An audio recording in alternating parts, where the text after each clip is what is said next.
What began as a routine Malaysian Airlines flight out of Kuala Lumpur, Malaysia, would quickly turn into one of the most confounding mysteries in aviation history. Short into the flight, the Boeing 777, carrying over 200 people, would seemingly vanish into thin air, disappearing from radars and impossible to hail by radio.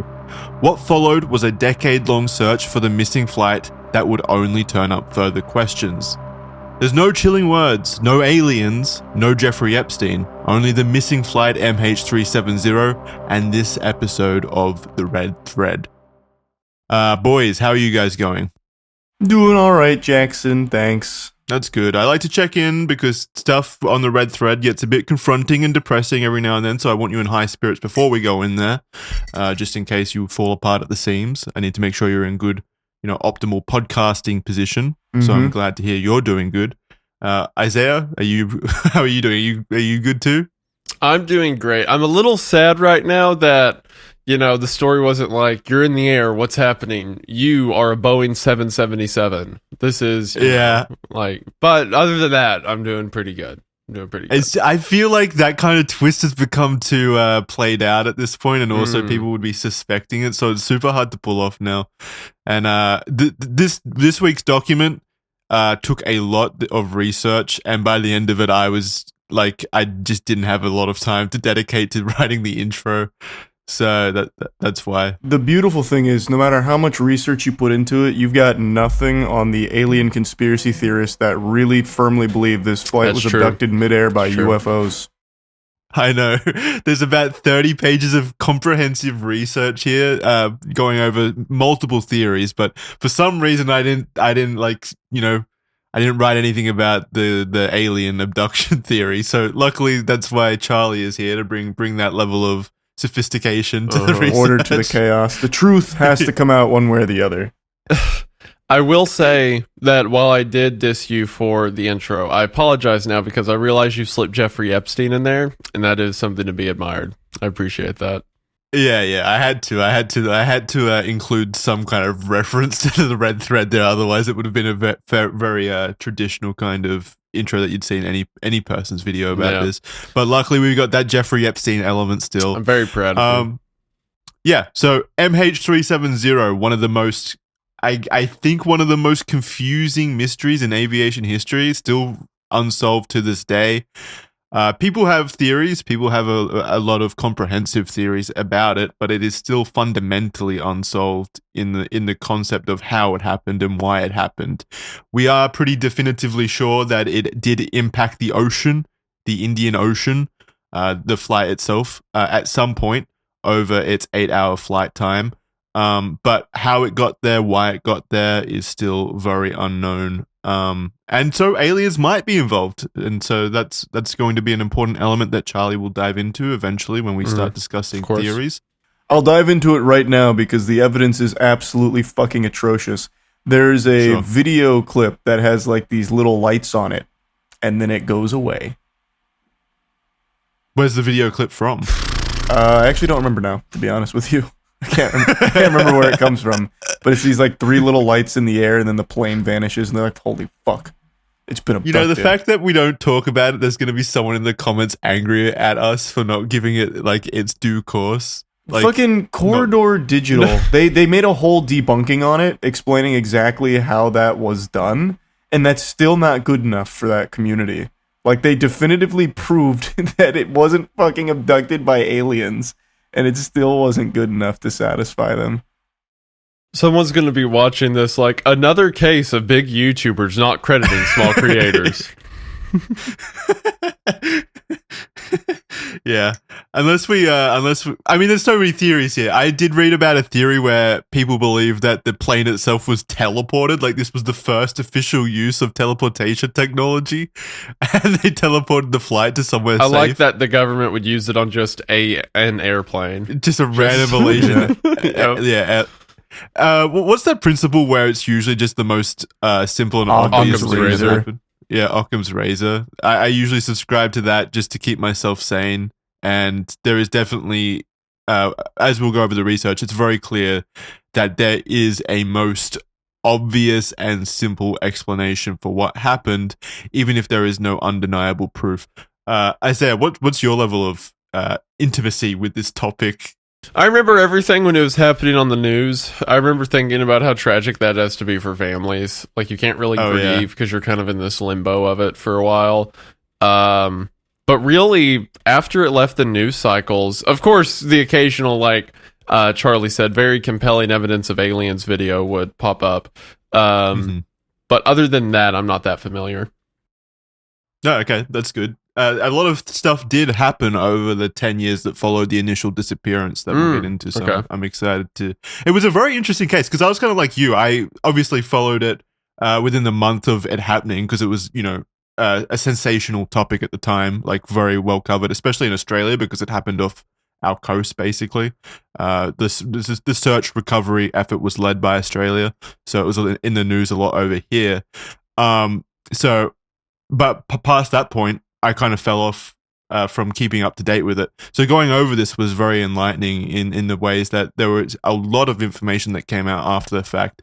And I was always of the theory that, or always of the understanding that we didn't kind of have any idea of why it happened. But there is definitely a compelling theory that a lot of pilots and experts believe in, that I think is probably the most compelling explanation for why this happened. And so we'll get into that over the course of this episode. I found it very fascinating, so I'm very excited to get into it. Won't do a lot for your fear of flying, Charlie, I'm afraid. It's still very, very scary in that sense, so I'm sorry that you have to be here for this one. I believe that. It sounds about right. I do have quick notes to get over. A very chunky episode, a lot of research, and confusing elements to the episode this week, so I'm going to keep the pre-show notes very quick. Just a quick reminder that we're on audio platforms. All the distribution links are below in the description. There's also a link in the description to the show notes where you can read a bunch of stuff about the case that you'll be hearing about over the course of the video. Also, a huge, huge shout out to a fellow YouTuber by the name of Mentor Pilot. He's a YouTube channel that created an incredible video about this case that I highly recommend you go watch. It's from about 3 months ago. Massive source of information for me going into this, because it was a lot to digest, a lot of reports to read, and he made it just a very a lot easier to digest that information. So I highly recommend you go check that video out. Link will be to it in the description, as well as in the show notes themselves. Just a fantastic YouTuber. And finally, this episode is brought to you by our friends over at ExpressVPN and AG1. More from them later on in the show. But that's it for show notes. Sorry for interrupting you, Charlie. Feel free to take over. I'll forgive it. So, flight MH370, a regular Malaysian Airlines flight, was originally scheduled to depart from Kuala Lumpur International Airport on March 7th, 2014, but the flight was delayed, pushing it back to depart at 12:41 a.m. the next day. Leading the flight was Captain Zahari Ahmad Shah, who signed in for duty 2 hours before the flight, and First Officer Farik Abdul Hamid, who signed in for duty an hour and a half before takeoff. Captain Zahari, age 53, was a very experienced pilot who had been working for Malaysia Airlines since 1981. Married with 3 children, it's been said that he had no known issues with money or mental health and was a great member of his community. He had 18,000 hours of flying experience under his belt, with nearly 9,000 of those being on the Boeing 777, and was very self-confessed aviation geek. Zahari had a flying simulator that he built in his own home that was similar to the Boeing 777-200, and would share YouTube videos posting tutorials of the flight simulator and also on how to fix things around the house as well. Yeah, he had a super cute YouTube DIY channel where he would show him repairing various items around his house and how to repair things. He seemed like a super wholesome dude, just a fairly normal guy, like a married guy who had a lot of hobbies on the side, loved flying. That was my perception of him going into this as well. That's what I understood. So it's very interesting where the kind of information leads us to eventually. And then First Officer Farik Abdul Hamid, age 27, only had 2,700 hours of experience, with only 39 of those being on a Boeing 777. He was in the process of transitioning from flying an Airbus A330 to the Boeing 777, which required a different certification, but there were no concerns as he was supervised by the veteran pilot and line instructor Zahari. In fact, Farik's training and progress on the Boeing 777 was going exemplary. Well, up until this point. Well, no, I was giggling at just saying 777 or 777. It's fucking like mind rotting the amount of times I'm reading that already. Just say 777. Just say the plane. It's fine. I think, we know we're talking about a 777 here. I think I'm just going to start letting it be known as the plane. If a 747 pops up, we'll let you all know. Don't worry. We'll specify if it's a different model or an alien aircraft or something. Alien aircraft. Oh yeah, an alien space vehicle. The Flugelrad 77. The fucking Flugelrads, yeah. He's needing to operate under the training regiment before going in for certification, and there were no indications that there are any problems between Zahari and Farik as colleagues, but there was also no indication that there was any level of familiarity between the two. Due to this flight being a training flight on the part of Farik, Captain Zahari likely arrived as early as he did so he could look over the younger pilot's logs and history to ascertain any trouble points that he would need to be aware of. The flight from Kuala Lumpur to Beijing was expected to take around 5.5 hours, with the arrival time set at 6:30 a.m. The two pilots went through their pre-flight briefing with the incredibly experienced flight crew, which consisted of 10 Malaysian Airlines staff members with over 200 combined years of experience between them, where the lowest level of flight experience was 13 years. Isn't that insane? Just this like plane full of probably Malaysia Airlines, just top staff, basically. Like the janitor on the flight was basically, he had like 13 years of experience in the company and stuff. Just an insane level of like skill and company experience. I like how you think there's an in-flight janitor, like a custodial staff that comes out for some reason. Well, I don't know. He hides in the bathroom while no one's in there. Yeah, they have a secret compartment for the custodial staff. Yep. He's bucking him up. He's like curled up in the fetal position in one of the overhead bins. That's why they don't let you open that one overhead bin that says for emergencies. It's because that's why he's sleeping in there during the flight. With the it's a pocket dimension. Everything was looking to be a rather easy flight, with the weather in Kuala Lumpur and Beijing both being good, and all regular briefing items were cleared quickly and efficiently. Zahari and Farik decided on a final fuel uptake of 49,100 kilograms, which would last them around 7.5 hours, 2 hours more than the expected flight would take. This amount of fuel was found to be within the regular and expected levels of fuel for a flight, and the aircraft was also in perfect working order. Everything was set for a smooth flight. Yeah, so I do remember initially, when the news came out, people had trouble understanding why a flight might need more fuel than, what was just required. This is very typical with flights because obviously in case there's a need to go to a diversion airport or something of that sort, you want extra fuel to be able to make that trip. But people were pointing to this as an example or evidence of like the pilot for some reason requesting more fuel so he could fly longer out over the ocean, which is what would eventually happen. Which is no compelling dog shit smooth brain theory, because I feel like everyone on the planet knows that you usually want to over prepare as opposed to under prepare. Yeah, exactly. It's not even exclusive to flying, it's just anything. No, yeah, exactly. But people latched onto that, I remember very clearly in the first few weeks of the thing happening. It was decided that First Officer Farik was going to be the main pilot flying, and immediately upon entering the craft began the pre-flight checks, including putting in all the flight information. All of this, including the exact time he input the information, was tracked by ACARS, the Aircraft Communications Addressing and Reporting Systems. It's a digital data link system that transmits via satellite or airband radio between aircrafts and ground control. This, generally speaking, lets people on the ground send information to the plane while it's in transit, such as updated weather patterns and messages. The link between MH370 and the satellite systems was set up at 11:54 p.m. with a login handshake that confirms the uplink between the satellite and ACARS. That's the system I just read. Yeah. Investigators know this was working correctly at the beginning of the flight because ACARS captured the first officer's input. It was around this time, during the initial phase of the departure procedures, that First Officer received a NOTOC, notification to Captain, on the Flight Systems Information Panel. This is generally received that the pilot needs to be aware that they're transporting dangerous goods. In this case, there were no dangerous goods being transported, but there was a special load of mangosteens, Yeah, which is a type of fruit, I think. Mangosteens, yeah. that have a tendency to leak juice, which is why it was noted by NoTalk.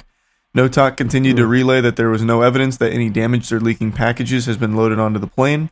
In subsequent investigations, it would be found that the plane was loaded with 2.5 tons of lithium-ion batteries loaded onto the plane. Though these were secured on a package-by-package basis and were stored in such a way that they weren't considered dangerous goods. Yeah, let's focus on the mangosteens and not the highly explosive batteries that were loaded on the plane. 2.5 tons? What? That's like a joke. It's like, oh, just don't mind me, on my way to my lithium convention, ready to fly, shoved it all in the cargo hold. It's hilarious to me that the NoTalk, the notification to the captain was about just like mangoes with the leaking juice, with the possibility of leaking. Yeah, instead of, it was like if dynamite was on board, but they instead focused on the bananas. Like, what? We received word one of the passengers snuck a water bottle on the plane. Be aware. So for those of you that don't know out there, lithium-ion batteries at the time, back when this flight was happening, they weren't considered a dangerous good that really needed to be cleared very specifically. But in current year, with a lot more understanding about how lithium-ion batteries kind of work in transit via aircraft, there is a lot more risk understood about them potentially exploding or lighting on fire. So they are considered a dangerous good now, I'm pretty sure, that need to be cleared very securely. That wasn't the case at this point, which is why the NoTalk didn't go through to the captain about the lithium-ion batteries. I personally don't think this really had an impact on what happened with the flight. I don't think that it played a part.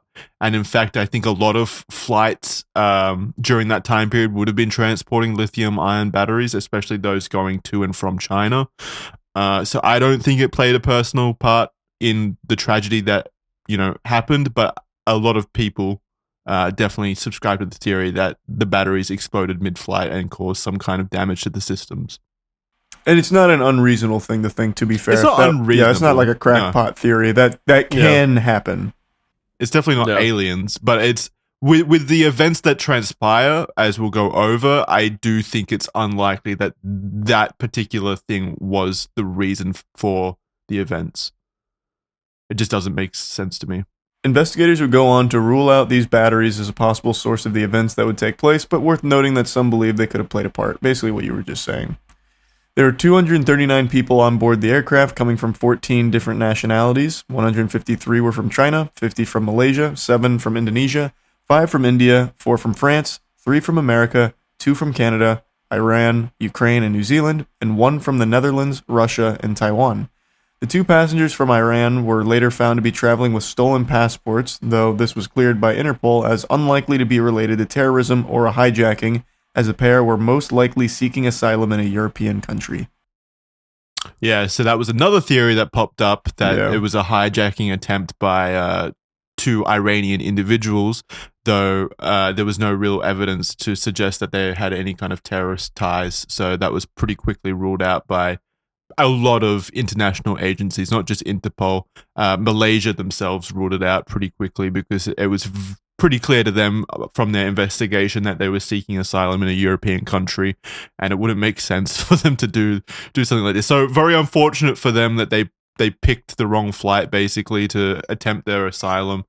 Very, very unfortunate. Real quick, a quick message from our sponsors of the show. As someone who works primarily during the nighttime and inside, obviously, I don't get a lot of sun, believe it or not. And so what I try to do is I try to supplement my vitamin intake and my health, my body's health, as much as I can. And historically, how I would do that is by taking multivitamin tablets and other supplements throughout the day, basically, to try to make sure that my body is getting what it needs. But it was just so annoying, having to take so many different things at the start of each day and make sure that I was taking the right things. It was just too much of a hassle. That is until AG1. I'm able to drink AG1 within moments of waking up. I just put the powder in my shaker, fill it up with water, shake it around a bit, and then I down that so easily. And what's crazy about AG1 that I found personally, because I was taking a lot of other supplements that tasted horribly, AG1 tastes great in comparison. Like, it just goes down so easy. So it really is no hassle at all because it's just so much easier to put in my body. It tastes great. It's just a super useful way of getting supplements and nutrients into your body, getting you that energy that you need to get through the day.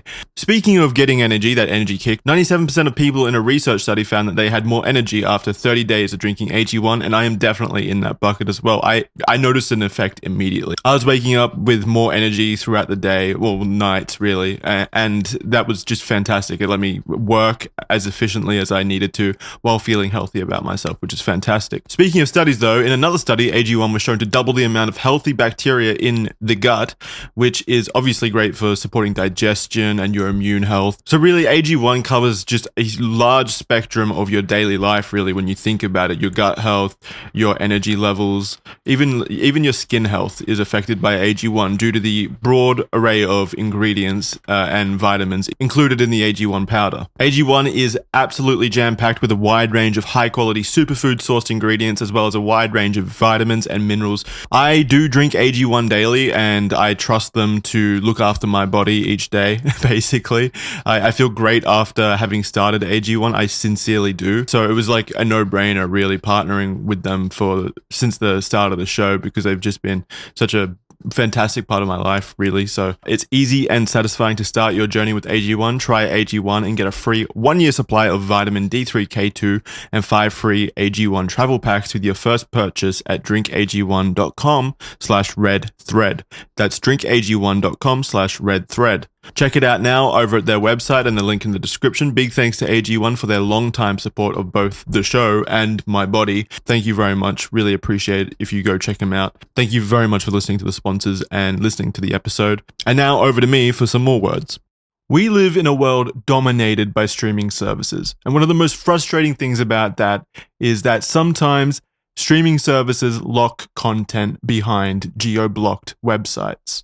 That means your version of Netflix, for example, is different to my version of Netflix down here in Australia. I mean, unless you're also Australian, in which case, g'day, mate, how's it going? Put a shrimp on the barbie, all that stuff. But that's not what we're talking about today. We'll catch up on the weekend. But what we're talking about today is ExpressVPN. And what ExpressVPN does is it makes it possible to, let's say, pretend to be in a different country so that you're able to circumvent those geo-blocked websites. So you're able to get access to a massive list of shows and movies that aren't necessarily available on your country's version of Netflix or Disney Plus. And that's fantastic because it means you're getting more bang for your buck with your streaming services. And ExpressVPN is super easy to use. It's just, you open up the app, it's one button click, and then you're in a different country, and you're able to use that version of whatever streaming service you want. And it works across all your different devices, so your phones, your laptops, even your smart TVs, a purely convenient service to use. Plus, it's also a safer service to use because it's encrypted. They use encrypted tunnels so that your information stays secure in transit between those different servers. So what that means is no nefarious people out there are looking at your data and seeing what kind of stuff you're watching, for example, which is fantastic. It's a big plus to your privacy. So obviously ExpressVPN has your back there. And yeah, like I said, I highly recommend ExpressVPN. I use it a lot. I recently used it to circumvent being able to watch Smiling Friends here over in Australia, because literally no streaming service over here in Australia has access to Smiling Friends or offers Smiling Friends, which is a fantastic animated series by some animator people or YouTubers that you might know, like Psychic Pebbles and Michael Cusack. And basically what I was able to do then was use ExpressVPN to sneak my way into a different country's streaming service, which meant that I was able to watch Smiling Friends. So stop paying full price for streaming services and getting access to just a fraction of their content. Get your money's worth at expressvpn.com/redthread. And don't forget to use our link at expressvpn.com/redthread to get an extra 3 months for free. That's an extra 3 months of ExpressVPN for free using our offer code. You can find the link in the description as well. But again, that's expressvpn.com/redthread. Highly recommend doing that. You should use a VPN in general anyway, because it's a secure way of using the internet, and it's also a great way of getting around those blocked websites. So highly recommend using a VPN, and I highly recommend using ExpressVPN. So ExpressVPN, link down in the description. Go check them out. Thank you for sticking around to hear from our sponsors. Now, let's go find out what happened to MH370. Now, Isaiah, would you like to take the disappearance? Absolutely. So, MH370 was cleared for takeoff, and everything appeared normal as the pilots followed standard procedure during takeoff and the initial minutes in the air. 12:42 a.m., the SATCOM and ACARS showed the plane taking off normally. Zahari and Farik were instructed to head straight towards the Agari waypoint by departure air traffic control instead of following the standard instrument departure route, which they then set on the flight management system. This was due to the early time of the day that meant there were less planes in the sky and less need for meticulous routing of air traffic. MH370 continued to climb in altitude en route, changing frequency to the next controller point of contact until reaching Agari. Up to this point, everything remained normal, no cause for concern regarding the flight, the pilots, or air traffic controllers. There is something small but interesting that happens after this, though.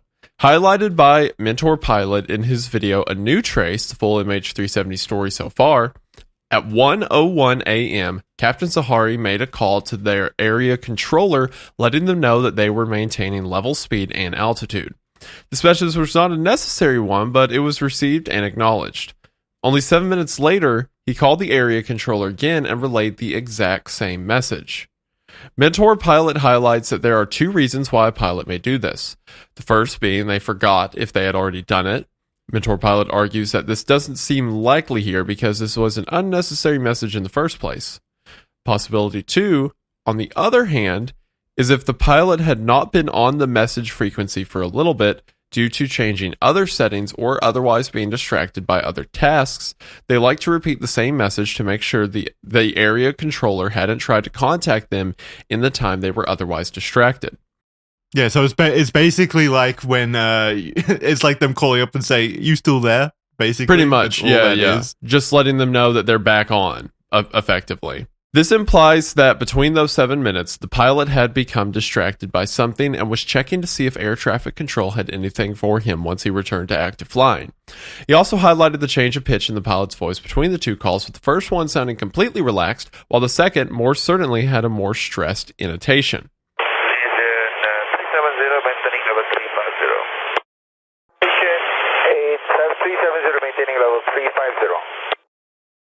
This wasn't really explored by the investigation, but it's something that Mentor Pilot specifically picked up on in his own investigation in the events. Mentor Pilot's a flight trainer with many thousands of hours training and flying Boeing planes for airlines, and is certainly credible when it comes to picking up on nuances in the voice intonations of stressed pilots, as he sees it a lot during training sessions, and the fact that he specifically is able to pick up on something here is clearly interesting. Yeah, so there's the potential of what happened between those 7 minutes. Between those 7 minutes that made him stressed, and then so the implication is that something happened in between those 7 minutes that took the pilot's attention away, and he became frazzled, or he became stressed, or otherwise busy, and then once that had become under control to him, or at least partially under control, he sent that message to the air traffic controllers to basically, diminish suspicion or make sure that there was nothing that he needed to respond to that he hadn't, so to otherwise kind of avoid any kind of level of suspicion.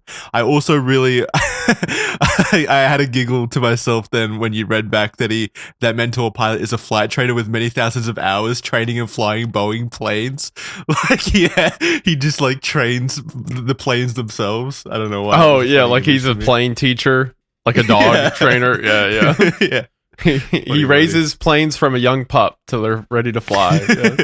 I don't think anything like bad about the plane happened in those 7 minutes. If I had to guess, I would say it was something with Farik. I feel like maybe since he was kind of like taking the helm here, maybe there was some tension between the two of them and it was leading to him getting stressed or upset. I don't think this is like evidence that maybe the lithium ion batteries exploded or he was trying to mitigate something in the actual systems of the plane. Well, it's because he saw the flying saucer, Charlie. That's true. They saw the aliens. Yeah. He was amazed by it. He couldn't. Let's keep our head in the game here, boys. All right.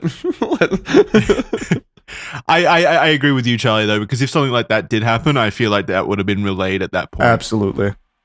Yeah, I think it was probably just like some kind of disagreement between him and the first officer. Like, I don't think it was anything actually wrong per se. Maybe just not very happy with the way that the flight was going with Farik there, perhaps. I mean, the way the events eventually go, you might change your opinion on who was the trouble point here. Well, I'm not saying Farik is the trouble point. I'm just saying, like, maybe there were just tensions flaring up there. Like, I don't know what could have been going on, but I just don't think anything big would be happening there that would lead to him being distracted, because I really think an experienced pilot like him would relay something bad. Well, I think an experienced pilot like him would probably not get stressed by training someone, because he had done that a million times before. I feel like, I don't know if there was drama between the pilots at that point. I don't know about that specifically, but I do think that his stress was unrelated to something accidentally happening. Let's put it that way. Yeah, we can meet in the middle there. Yeah. No, it sounds like you think Farik fucked his wife or something, and that's where the drama was. What are you talking? No, like, Jackson, if I like you teaching me a raid in Destiny, your fucking temper flares and nothing's gone wrong. That is like, true. I'm still True. learning. You get very stressed about that. Frustrated. Yeah. You're right. It's a very human thing to have happen. Yeah, like what you're doing right now. Yeah. All right. The Agari waypoint is located in Malaysian airspace, right on the border with Vietnam, with the next waypoint on their route being Bai Dot in Vietnam airspace. As MH370 approached Agari, their air controller instructed them to contact Ho Chi Minh Control, who would be their next point of contact in the air traffic control chain. This is done because radio range makes it necessary to keep moving to different air traffic control channels depending on where you are geographically. It is essentially like turning to a new radio channel. Goodnight Malaysia 307 was the last communication from MH370, or 370, you know what I meant, at 1:19 a.m. The captain did not actually correctly read back the radio frequency they were to change to, the Ho Chi Minh Control Channel, failing to confirm the radio signal. As pointed out by Mentor Pilot, again, this is indication to him that this was a pilot that was potentially stressed and focused on other things at the time. All air frequencies must be read back correctly to avoid mistakes, and this is something that pilots are very aware of and do every time they are confirming a frequency change.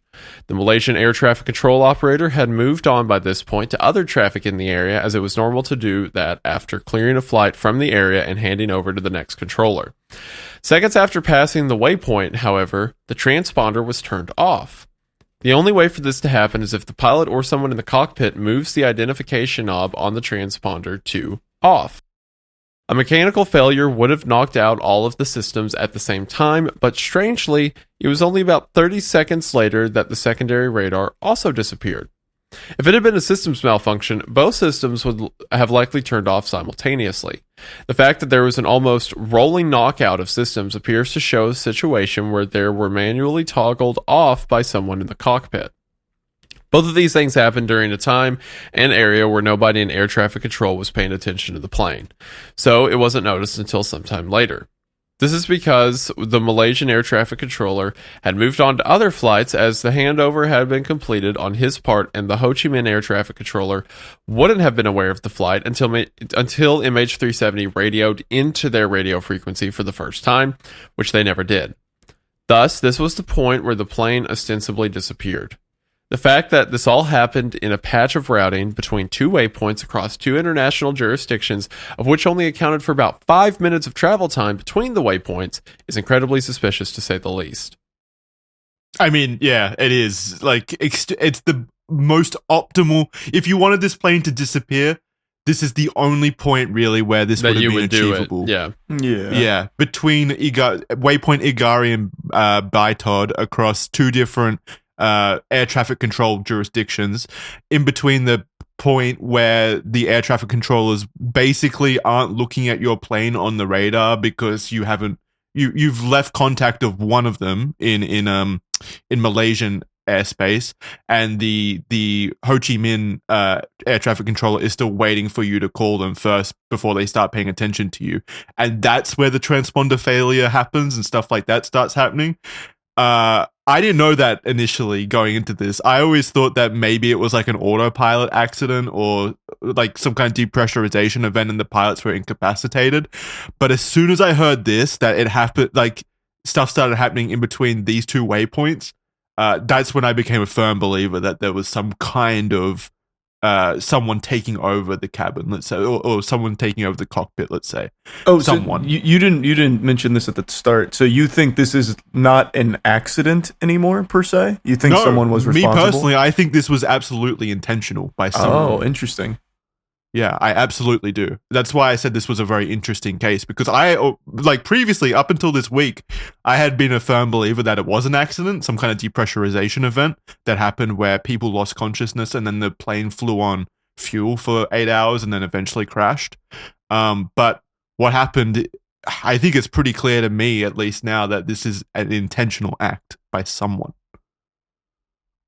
Because what other explanation would that be for removing the transponder at this point in between these two waypoints? That wouldn't be caused by, let's say, lithium-ion batteries. That's true. Because that would have taken out the systems all at the same time. 30 seconds is long enough that it's very, strange. Yeah, that's a substantial amount of time for systems to kind of have a rolling, a rolling effect of them turning off. Well, I guess we'll continue to learn and we'll see where I stand, which will be the definitive answer. There's more. Course. There's definitely more that add to it. Aircraft have two types of radar, primary and secondary. Secondary radar is what most flight tracking tools use to track air traffic in the modern day and age. It works by sending out an interrogation signal that aircraft essentially respond to by using their transponder automatically. This signal tracks the information like range, bearing, identity, and altitude and relays it back to the tracking source. It is only usable if the transponder location on the aircraft is turned on, though. Since MH370 had seemingly innocuously turned off its transponder at this point, secondary radar connection had been lost. Primary radar is the more conventional type of radar and doesn't require permission on the part of the plane. It works by sending out radio waves from giant radar dishes that then bounce off objects like aircraft and return to the radar antenna. The time for the waves to return is used to calculate the distance of the object. This type of radar tracking is what you see in military movies with a circular map with red dots beeping on them. As this type of radar does not require transponder or any element of the aircraft system to be working, it was still possible to track the plane via primary radar even after the transponder was turned off. Importantly, this was only able to happen while within the range of a radar dish, and the nature of its short-wave radio signals mean that it has a relatively limited range and can't track altitude and speed as reliably. Yeah, so most air tracking kind of occurs on that secondary radar, conventional system nowadays. That's like, if you've ever looked at like flight radar and stuff like that, that's how flight information is able to be relayed on those kind of tracking maps, and that's what most things use to track planes. But that requires consent, let's say, from the aircraft itself by turning on the transponder. Once that transponder is off, the plane essentially becomes invisible to everything other than military radar dishes and stuff like that. Mm-hmm. Right. Real quick though, I decided to look at the manual turning off of things. That actually seems to be somewhat debated on how certain they are that it was manually turned off. So there seems to be a little bit of back and forth on whether or not it was manual or could have still been the result of some kind of malfunction. And that's something that apparently gets emphasized in a few of the reports. Yeah, the reports are from a while ago as well, so there might be new information since the reports have come out. From what Mentor Pilot specifically said, he seemed pretty sure that it was a kind of the rolling nature of the systems going off indicated to him that it was a manual kind of event. So that's kind of what I'm erring on, but I'm sure you could contest a lot of the stuff in general about the case, because we just have no physical proof of anything. Yeah, there's so much evidence missing from it, but I just want to put this out there that it's not 100% confirmed that it was them being manually turned off, those systems that we were talking about earlier. That's fair. Although the secondary radar signal from MH370 disappeared, the primary radar continued to track the aircraft as it came up to Ho Chi Minh's airspace towards the Bidot waypoint. This doesn't mean that anyone was actually paying attention to the flight, however, as they weren't aware of its existence because they were never contacted by MH370 in the first place. If the plane had entered into a restricted airspace, it would have been noticed immediately, but because this was a normal commercial flight area, nothing seemed out of the ordinary. However, Midway between the two waypoints and shortly after the transponder had been disabled, primary radar picked up that MH370 made a sudden, almost 180-degree left turn. Yeah, I remember that. This turn was later replicated in simulations, but never matched precisely as MH370 had done. The autopilot system on aircraft only allows for specific movements within certain banking altitudes, leading many to believe that during the sharp turn, the autopilot was disengaged and someone was manually controlling the aircraft. Boeing tried to replicate the maneuver with the pilot, but was unable to. And in fact, with an autopilot. With an autopilot. Oh, with an autopilot, sorry. And in fact, was only ever able to replicate it with a pilot flying manually, thus adding fire to the theory that the autopilot must have been disengaged at this point. The banking angle was simply so steep that an autopilot was very unlikely to have made the turn, and thus manual control must have been used at least partially through the turn.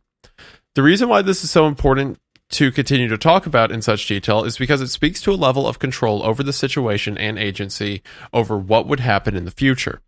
If the pilots were incapacitated due to depressurization or some other factor, it was thought that perhaps the autopilot put the plane onto its final path without any control by the pilots, but as this illustrates, that is incredibly unlikely.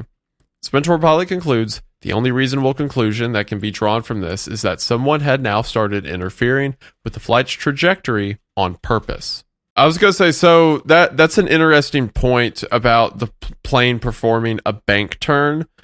Like Charlie said, maybe it wasn't manual. Maybe things were going off in sequence of each other, right?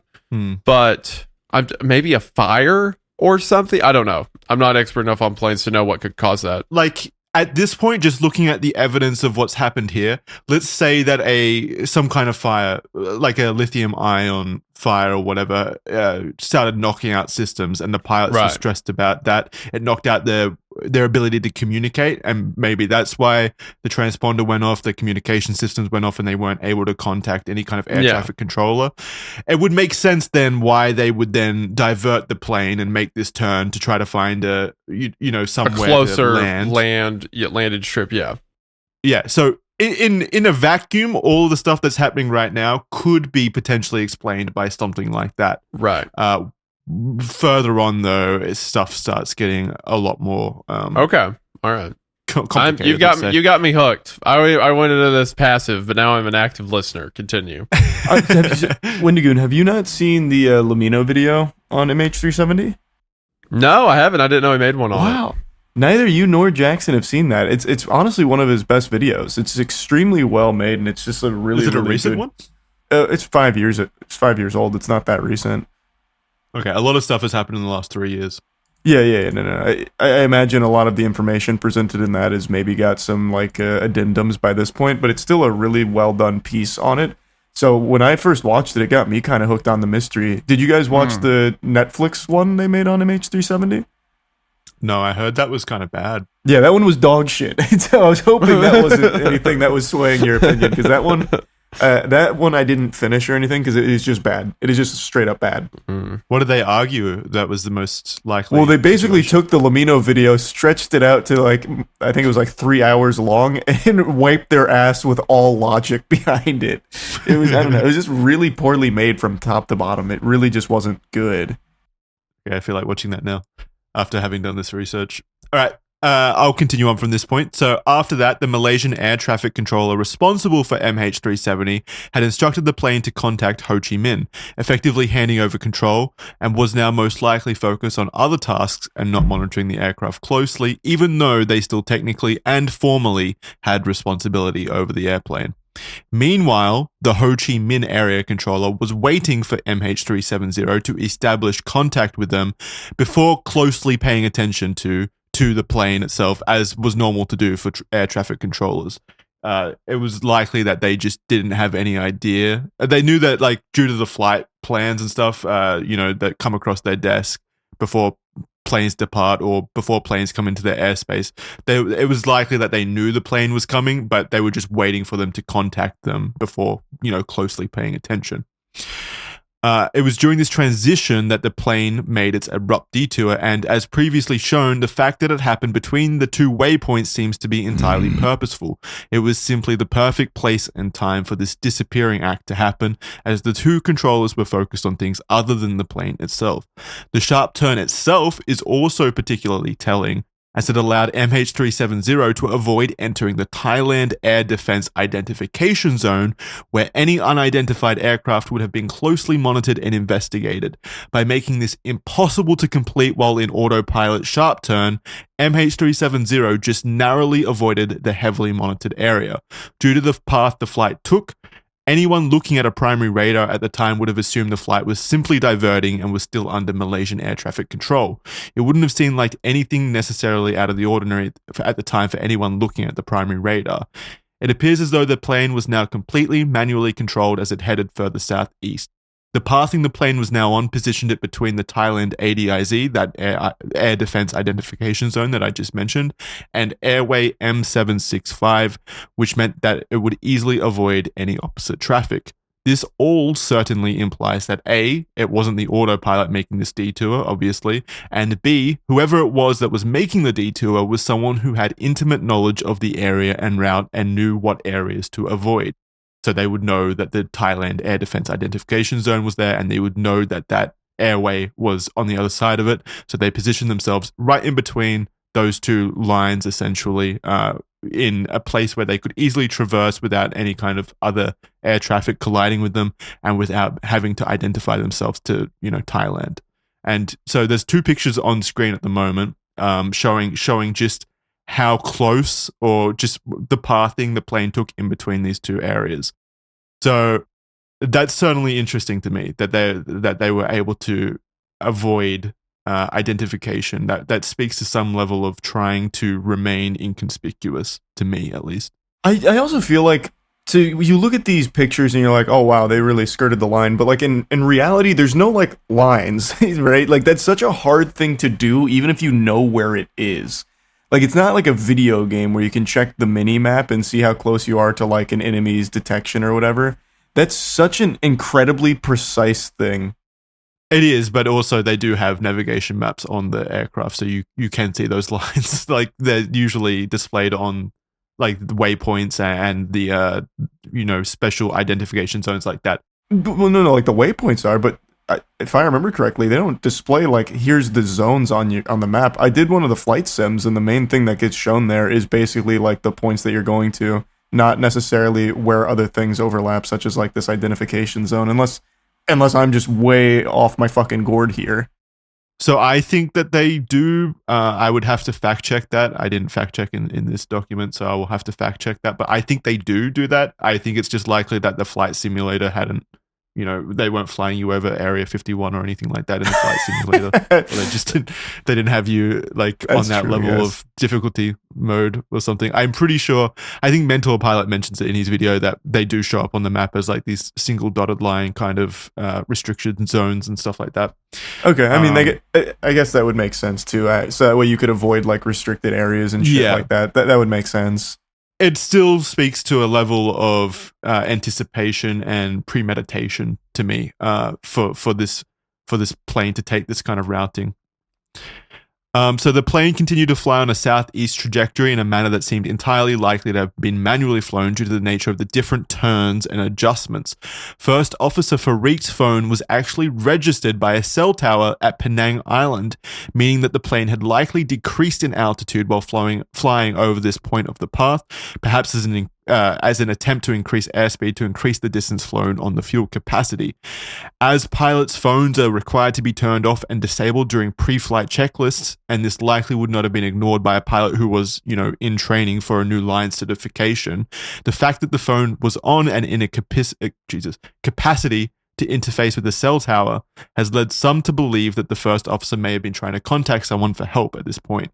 No call or message signals ever came through, however, because of the signal strength, and the signal itself was only detected for a very brief period of time. So the fact that his phone was on at all is very weird for a pilot in training who would be, very hyper focused on making sure that he was doing everything correctly. Mm-hmm. The fact that he had made that kind of that action I think speaks magnitudes. But maybe I'm looking too much into it. And the fact, so this signal happened while they were flying over basically directly over the top of a cell tower in Penang Island. That's why it was able to be picked up. And because these cell towers have a very limited signal strength in terms of how high they are, that's why investigators believe that the plane itself had dropped in altitude, because otherwise, if it was flying at its usual 36,000 feet, wouldn't have reached it wouldn't have reached the cell tower.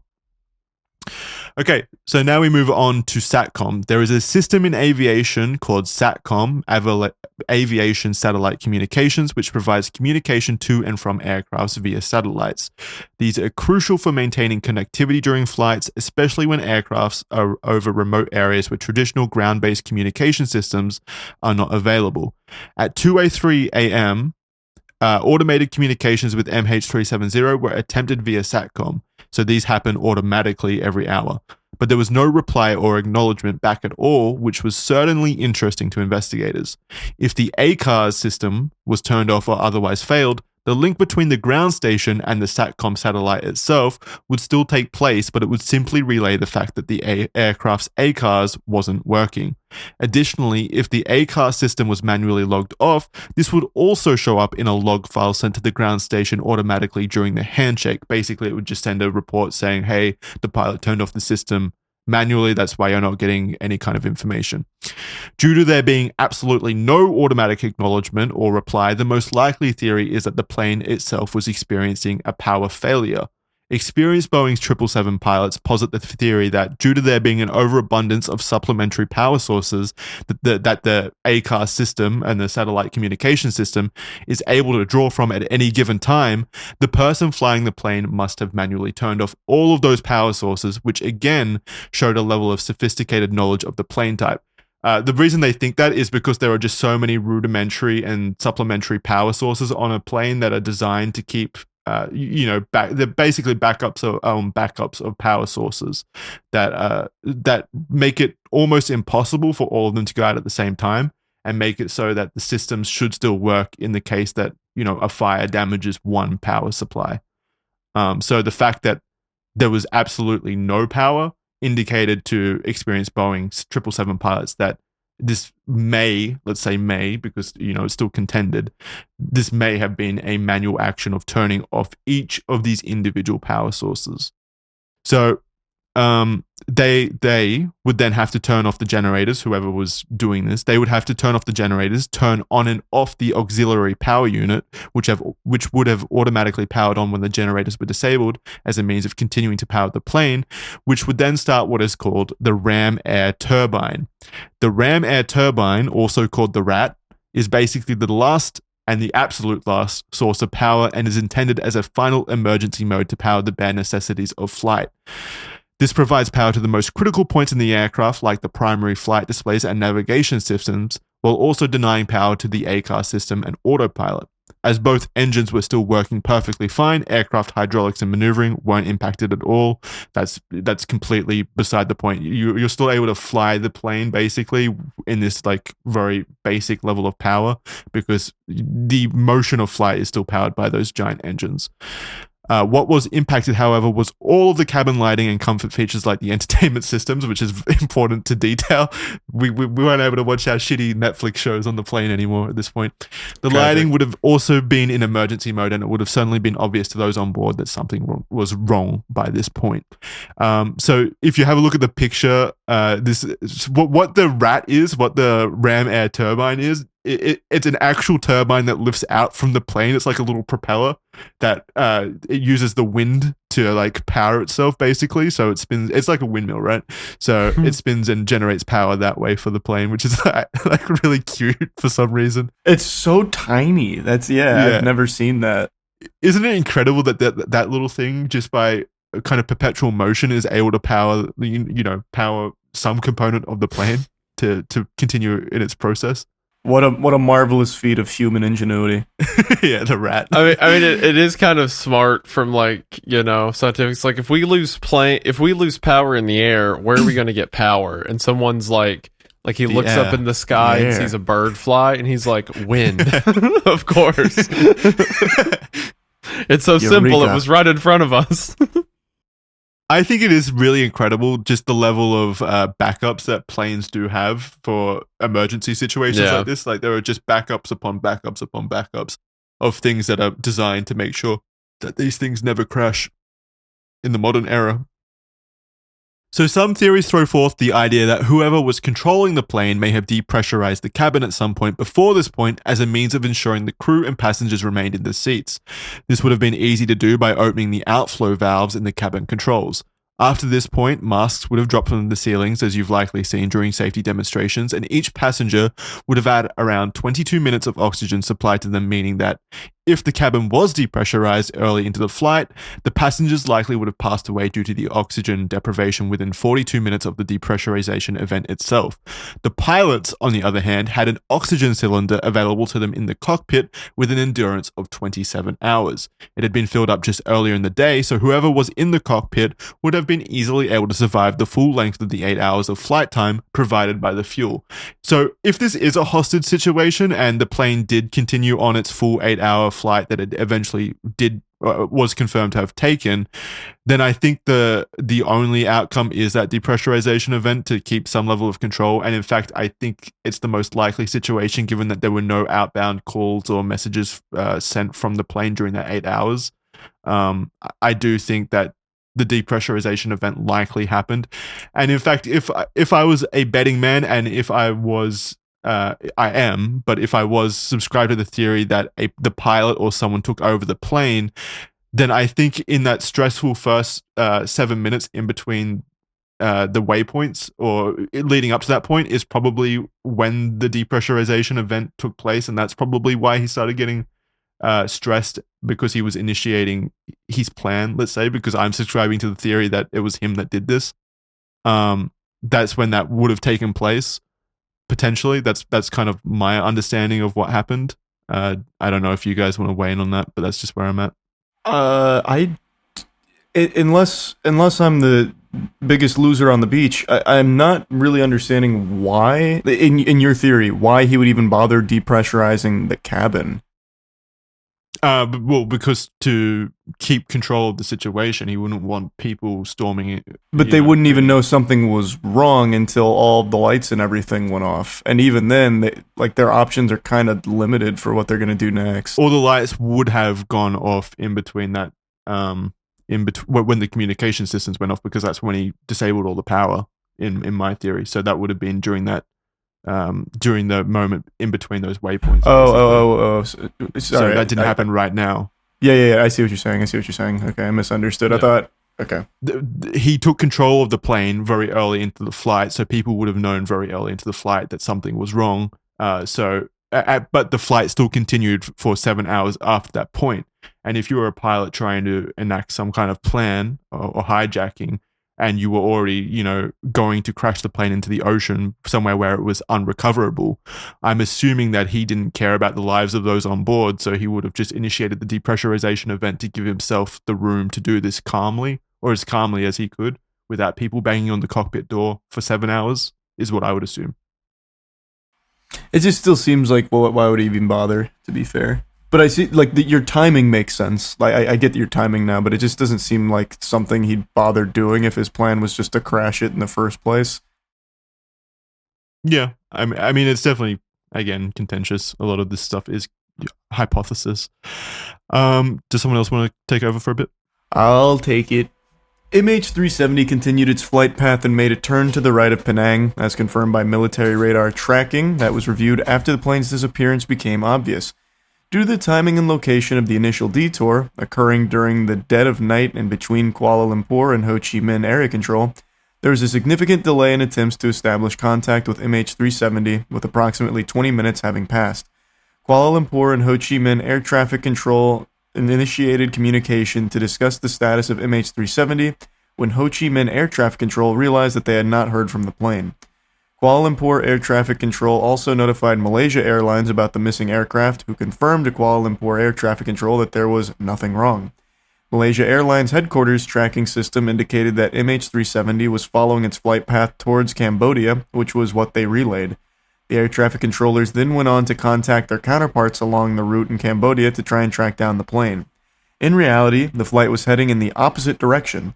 It's important to note that Malaysia Airlines tracking system relied on prediction algorithms rather than actual data when it was unable to receive data from the aircraft as a temporary backup in case connection was lost, which would have been instigated by the aircraft's transponder being disabled. So, in case you don't understand what that means, is basically the people at Malaysian Airlines headquarters were just seeing what you basically see on the in-flight tracking algorithm that just makes a prediction of where you are. They were just seeing that, so they were seeing the plane over Cambodia as a prediction of where the plane would be at this time if everything was going perfectly, when in fact the plane was going in the opposite direction.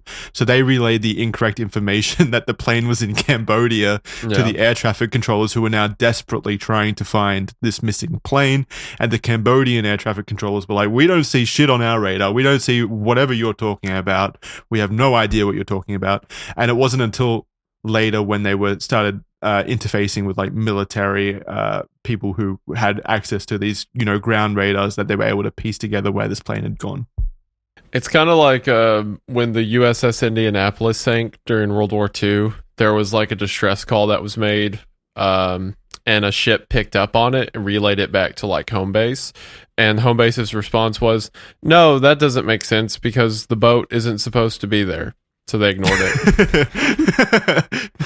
That's a good argument. The boat's not supposed to sink, silly. That's not what boats do. They float. That's you get off this frequency with the prank calls. Malaysian Airlines headquarters basically well, from our maps, we see it's landing right now over at Beijing Airport, so you guys should just get there and greet them at the gate, basically. Yeah, can you guys open your eyes? It's pulling in right now. Yeah. After passing Penang and the VPG waypoint, MH370 altered its course towards the Vampi waypoint, which it subsequently passed on its route to Mekar, passing slightly below the designated waypoint. Shortly after passing Vampi at 2:22 a.m., the flight completely disappeared due to there being no conventional radar in the area. However, 3 minutes later, and 1 hour after detouring away from Igari, MH370 transmitted its first handshake signal via its SATCOM system that seemingly come back to life, albeit without the necessary flight and company credentials, suggesting that whoever was piloting the aircraft likely disabled all communications. MH370's ACARS satellite system was operated by Inmarsat, a British satellite communications company providing global mobile communication services through a network of satellites. While Inmarsat's satellite systems were primarily designed for communication purposes, not aircraft tracking, the data exchange between Inmarsat and aircraft could be utilized to approximate the aircraft's location via some sort of ingenious reverse engineering, effectively mimicking a GPS device that provided a crude positioning indicator every time they made contact. Quite frankly, the way they were able to accomplish gathering this data was very impressive and very difficult to parse, so I highly recommend watching a video explaining it. It's a lot of actual explaining how the systems and the technology actually works. We could spend an entire video talking about it, but I can't. We can't. We don't have time. It's above our pay grade. We're fucking absolute buffoons when it comes to this kind of stuff. Mentor Pilot is who Jackson recommends here again. Apparently, he also provides an example of how the GPS works. So what is necessary to know, though, is that with this process, investigators were able to ascertain a very rough positioning value of the aircraft as it made these hourly connections with satellites. Yeah, that's how I was find absolutely blown away by the levels of ingenuity that investigators used, back engineering of systems that weren't designed to be used in this capacity to track airplanes. It was actually incredibly impressive how investigators employed technology to track the plane as best as they could when the plane itself wasn't around any kind of conventional radar dishes or tracking sources or anything like that. And that kind of ingenuity continued to happen as early as 2023 with new breakthroughs and stuff. It's been super impressive. The data transmissions known as handshakes occurred every hour. However, the first handshake occurring at 2:22 a.m. had a frequency error rendering it unreliable. This did, however, display something interesting. The quartz crystals used in the SATCOM navigation transmitters needed to be kept at a reliable and constant temperature in order to avoid this large frequency anomaly. I also find it really cool that we actually use crystals in technology. I just want to throw that out it's there. like some It's so fucking cool. medieval stuff, like some not necromancy. The precious crystal that reveals one's location at any time. Yeah. Yeah, it reminds so me of like cool. Star Wars with the Kyber crystals and the Yes. lightsabers and the rule of two, right? Like it's, There it it's is, so there it Oh, fucking there we go. similar. Yeah. I was gonna say Well- it if you didn't. Thank you, Yeah, Charlie. I knew the second Kyber crystals came up. I had to bring up rule of Yeah, two, but it yeah. really does remind me of that. I really thought you would have brought the rule of two up earlier when the fact that The there were two pilots. Yeah. The two pilots. Yo. I didn't even make the connection. 2 and 2. You're so right. Maybe this flight was when the apprentice took over, Charlie. We don't know for sure. The apprentice became the master. Due to the fact that this frequency error occurred, investigators were led to believe that the quartz crystals had failed to warm up due to a power shutdown, which had shut down its temperature controller, indicating that the aircraft had been operating with minimal power prior to this event, and it's why the investigators were so sure that the plane had been operating in a powered down state up until this point. Yeah, so that's what that's further evidence to in the powered down state of the aircraft up until this point. That's why they were so sure. The fact that the satellite uplink also didn't include any company information was deemed as interesting due to the fact that the initial uplinks in the flight did successfully include that information. For the information to not sorry, the way you wrote that really fucking threw me for a crazy loop. For the information to now not be registered in the new handshakes, the person controlling the plane would have had to disable all communications through the communications manager before the satellite communication unit became operational. Doing so after the plane was manually powered back on meant that the flight and company information would have been erased, which is exactly what would be needed to happen for someone wishing to continue to stay hidden. Regardless, even though no data was actually sent out due to the disabling of the communications manager by the person in control of the plane, the signals themselves were able to be used to ascertain a rough positioning as we've previously established. There were a total of 7 handshakes indicating an extended amount of flight time beyond when the plane initially disappeared. The first and last handshakes were actually initiated by the plane itself, indicating that they may have been caused by power fluctuations or interruptions, with the last one likely being due to the fuel finally running out at around the 7.5-hour mark. Due to the nature of how satellites and positioning approximations worked, there was still an enormous area of possibility for where the plane was heading and where it ended up, and that's where we head into the search and attempted recovery of MH370. So yeah, they use these satellites by Inmarsat, basically these handshakes between the plane, which happen automatically, to ascertain a rough 7 handshakes when the plane interfaced with the satellite automatically. Due to the nature of how GPS positioning works with satellites, and because it was only interfacing with one satellite, the rings, the circumference of the area where the plane could have been connecting to the satellite from, is quite substantial, but at least it gives a general direction of where the plane may have been heading. And there's a picture here, a graphic, that shows that there are still just an enormous amount of Indian Ocean where the plane could have eventually ended up. It could have been anywhere within those, the red lines, basically, search areas. So it shows that we were still able to track it somewhat in terms of general area. And remember, these tracking signals happened every hour, so we know that the plane still traveled for the full 7.5 hours. We just don't know where it eventually ended up. So there's a quote here to end up this initial disappearance section from Malaysian Airlines CEO Ahmed Wahari Yahar, who says, "We deeply regret that we have lost all contact with flight MH370, which departed Kuala Lumpur at 12:41 a.m. earlier this morning, bound for Beijing. The aircraft was scheduled to land at Beijing International Airport at 6:30 a.m. local Beijing time. Subang Air Traffic Control reported that it lost contact at 2:40 a.m. local Malaysia time today.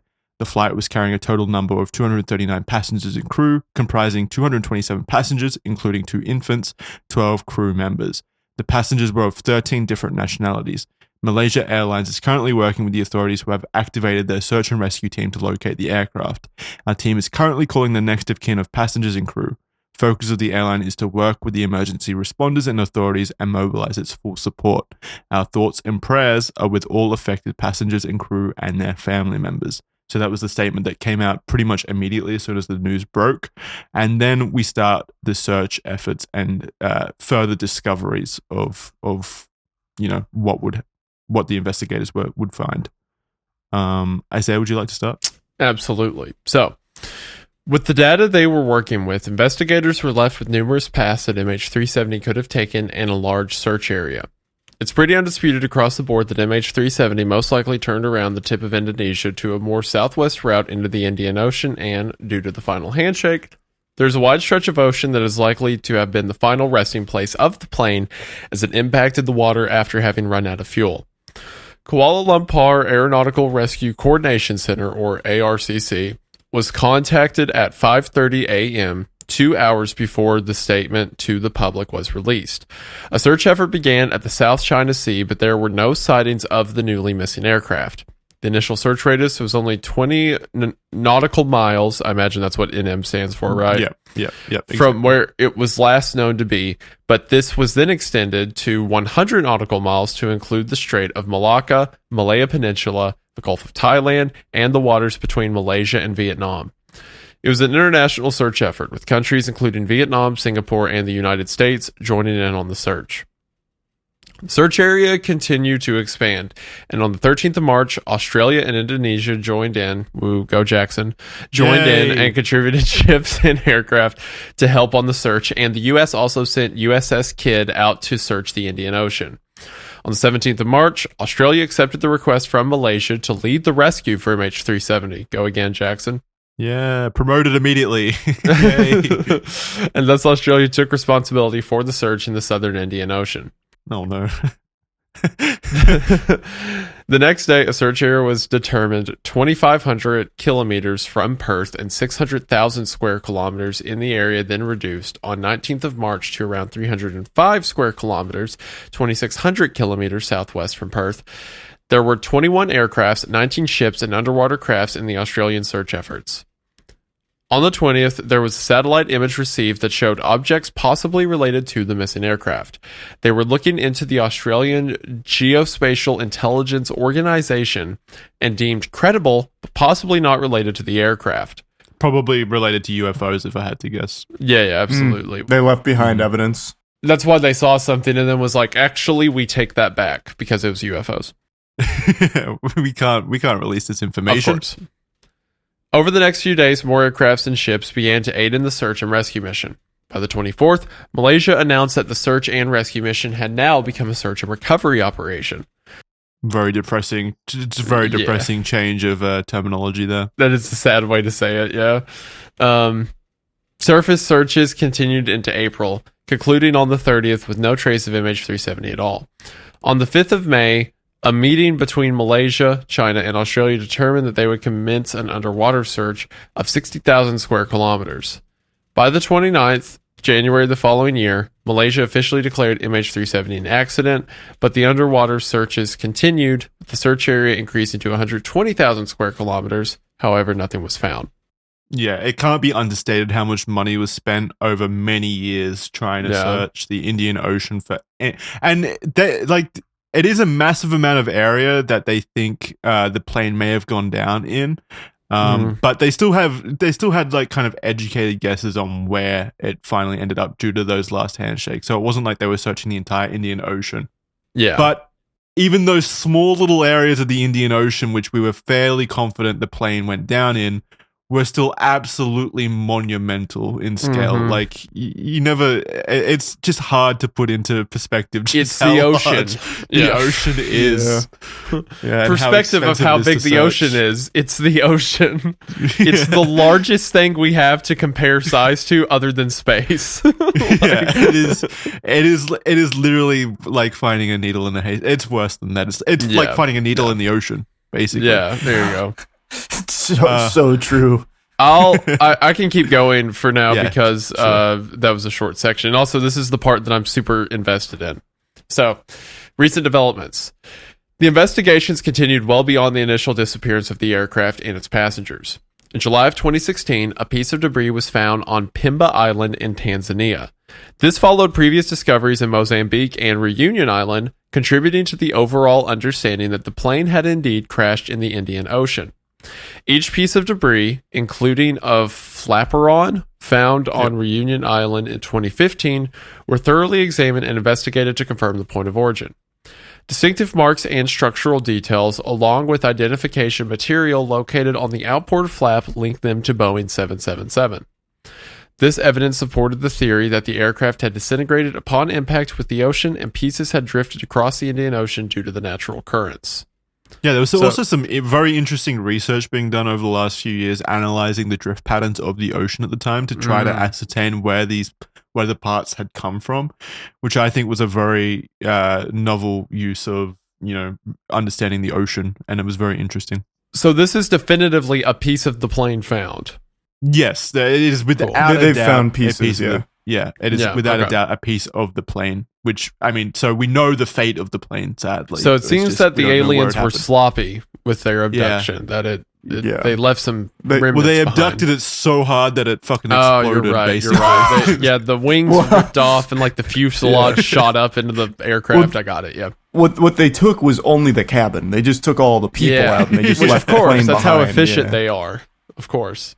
I think it's so fucking cool, though. Not aliens, but I think it's so fucking cool that we can go back and look at the drift patterns from fucking 10 years ago. Just to have all of that data and be able to analyze the drift patterns of the ocean from that far back is so interesting to me. Mentor Pilot, again, I've been quoting Mentor Pilot a lot, but he made a great point that the way that technology was used in this case is very similar to how we eventually used DNA in crime solving. That information all existed previously. It was the application of the data in that information that would eventually that made us breakthroughs. Put it together. Yeah, exactly. So a lot of the ways we were able to find out what we know about MH370 at the moment were from using information that already existed in very interesting and novel ways that weren't what they were originally designed for. So it's super, it's some of the smartest stuff humans have done, in my opinion. And we're going to get into one of those big smart moments coming up soon, which I was blown away by. Due to the overwhelming evidence that suggested it was likely that the plane had disintegrated and that recovery was unlikely, the official underwater search for MH370 was finally suspended in January of 2017, about 3 years after the plane went missing. The search covered 120,000 square kilometers off of the southern Indian Ocean. To put things into perspective, this search cost millions of dollars and took 3 years to conduct, but covered only 0.17% of the Indian Ocean. Fuck. Ocean big, dude. Ocean big. Isn't the Indian Ocean also one of the smaller oceans? It is. It's the smallest, I believe. Well, no, the Arctic, but second smallest, yeah. Even though the official search was suspended, researchers continue to analyze data and refine novel search efforts based on developed understandings of drift patterns that were found on the recovered plane components. For example, in August of 2017, a new drift analysis conducted by the Commonwealth Scientific and Industrial Research Organisation in Australia suggested that the most likely crash site of MH370 was an area north of the previous search zone. Unfortunately, this meant that the new data suggested that the original search efforts may have missed the debris by a narrow margin. In January of 2018, a private U.S. company named Ocean Infinity picked up the hunt for the missing plane. The new search initiative was conducted with the Malaysian government under a no-fine, no-fee agreement, meaning that the company wouldn't be paid any compensation unless the plane was found. This new search area covered 112,000 square kilometers, slightly less than the initial search area, and involved using autonomous underwater vehicles, or AUVs, that were equipped with sonar and high-definition cameras. Despite this additional interest in searching for the missing aircraft, coupled with highly capable and technologically equipped search crews, the search was concluded in May of 2018 without locating the wreckage. No significant updates or breakthroughs were reported during 2019 to 2020. That doesn't mean that there weren't people working on the search, as researchers continue to refine drift models, which realistically were the only tools available that could lead to further discovery. Real quick, they're still looking for the black box in this case, right? If I remember correctly, they were still trying to locate like that. That was like their big one that they wanted to find. Oh yeah, of course. The black box would be, I would assume, one of the most highly sought after pieces of the plane. Like, you would need that to make any kind of educated analysis of what happened to the plane in the first place. Like that would be highly sought after. Yeah. Because that would pretty much tell the whole story. The black box on the plane logs everything that happens. Okay. Yeah. I mean, I don't know if there's a way for like a pilot to wipe that. Maybe there is. No, so there's no way. That'd be such a huge oversight if there's just like a delete button on it. No shot. I don't know. I guess I don't know. I don't know for sure. I'm not going to comment on it either way. In December of 2021, British aeronautical engineer Richard Godfrey made headlines when that's the most British name ever, when he claimed that he had identified the possible crash site of MH370 using a different approach. He claimed that he had utilized weak signal propagation reporter technology to determine... Whisper technology. It's called Whisper. Whisper technology. Whisper. That's pretty cool. I was going to say Wasper, but Whisper would be the more accurate, yeah. Wasps suck. Whisper's cooler. Yeah. Do you call I know it's a sidetrack. Do you call them Waspers ever down there? Or is that, I think it's just an Appalachian thing. Wait, you call them Waspers? Old timers do around here. They call them Waspers. Wow. You got the Waspers. That's a terrible word for them. That's stupid. It's longer than just calling them wasps. It's old people who call them Waspers. You know, smack them away. Don't let them on your ice cream. Whatever. No, we don't call them that down here. All right. Whisper tracks and analyzes how radio signals propagate over large distances.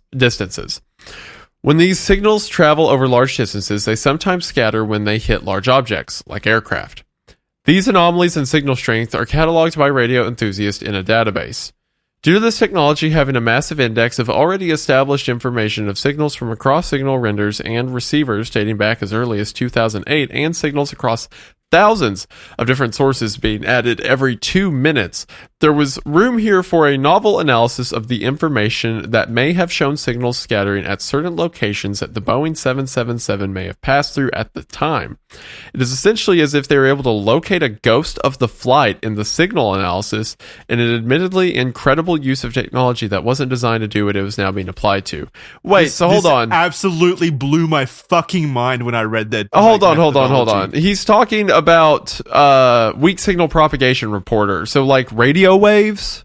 Exactly. It's the analysis of radio waves across a massive amount of distance. And basically what it is like radio enthusiasts would upload these radio waves into a database, and they would use it to kind of like find where the strength is the best to like adjust their devices, to adjust their own receivers, transceivers, stuff like that. Yeah. So it was a tool used to just kind of analyze, you know, weak signals and how they propagate over large distances, as the name would imply. It was never intended to be used as a way to like locate things at all, really. But the fact that these signals kind of show they kind of like disperse and scatter when large objects move through them. They were able to actually identify when that happened at that time in the area to locate a path that a plane may have taken through that area. Cool. It is actually an incredible use of a technology that was... I'm getting giddy at just thinking about it. Like, there's a picture here that shows kind of like the propagation of the signals, kind of like a infographic provided by Mentor Pilot that shows like what that may have looked like as a very rough image. But basically, there's another picture here of like a database of all these signals being uploaded over time, and they've created an algorithm to basically track the area at that time and show when signals were impacted. So basically, in that kind of scattering way. Basically, you have all these radio signals that constantly go everywhere, and they're taking logs from the day of the crash to see where radio signals got worse. Exactly. Basically where they're like scattered off of hitting the flight. Yeah. Wow. How incredible! How absolutely that's fucking insane. Mind-blowing. That's absolutely ridiculous. Yeah. You just use regular radio signals to see when a plane passed through them. Man. Yeah, it's mind-blowing. Mind-blowing stuff. Yeah, the fact that we have that, the fact there's that level of data of what specific areas of the world's radio strength was 10 years ago, you know? Yeah. That's absurd. Wouldn't have been able to happen without the internet as well. It just shows how much the internet has enabled. Well, I mean, like, information now is like more readily available and transferable than humans ever thought capable. It's absurd. So yeah, also there's a few more pictures, and for people listening at home, I'll describe these pictures. But basically, what it is, it's a comparison between the whisper projected pathing of the plane and what the initial radar images showed. So they were able to match it up fairly closely with what the radar showed. That second picture looks pretty sporadic. The full whisper track, Yeah. Huh. So the one underneath that with the figure 8 looks fucking ballistic. Well, yeah, we'll get into that in a second. What the heck? Oh, I didn't even see that. Okay. We'll get in that. We'll get into that in a second. But yeah, that initial photo showing the pathing down into the Indian Ocean, which is not something that would have been able to be achieved by radar, again, because there was no radar in the area. So the fact that we were able to see, using the whisper technology, the kind of pathing that the plane may have taken down into the Indian Ocean, and you see in that it's a very wobbly path. And that's likely because the pilot, let's say the pilot operating the aircraft at the time, was manually avoiding areas of high air traffic so as not to be detected, basically. All right. Richard Godfrey claims that he was able to create detailed reconstruction of the aircraft's path using the anomalies in the whisper data. He provided specific coordinates, 33 by 33.177 degrees south, 95.3 degrees east, as the final resting place of the flight, which is just west of Perth, Australia. While experts did show interest in the information and methodology provided by Richard, they were hesitant to conduct an expensive search based on unproven science, so the claims have thus far gone unexplored. There was something additional that appeared in the whisper data, however. It showed that between the 6th and 7th handshake, the flight started to fly in a tight figure 8 pattern. At the time, MH370 would have been running very low on fuel. This would have been an impossible action to perform by an autopilot, as the rudder composite is designed to compensate for the asymmetric thrust after an engine failure, so it is another maneuver that would have had to been flown manually. That whole sentence made me feel all warm inside. Mentor Pilot has suggested the theory that this was done so that whoever was piloting the plane was able to check to see if any boats were in the area, as they clearly had wanted the plane and crash to be undiscoverable. Yeah, so the fact that they were doing that figure 8 there means that the wing had to tip down, obviously, so that the pilot could get a better view of the ocean at the time. And he would have been flying at a fairly low altitude at this point, as shown by other signals that they analyzed, basically. So the fact that he was tipping the wings to kind of check the horizon and stuff indicates to me, and Mentor Pilot, I guess, that he was trying to ascertain if this was going to truly be a private event, basically, something that would be impossible for people to discover.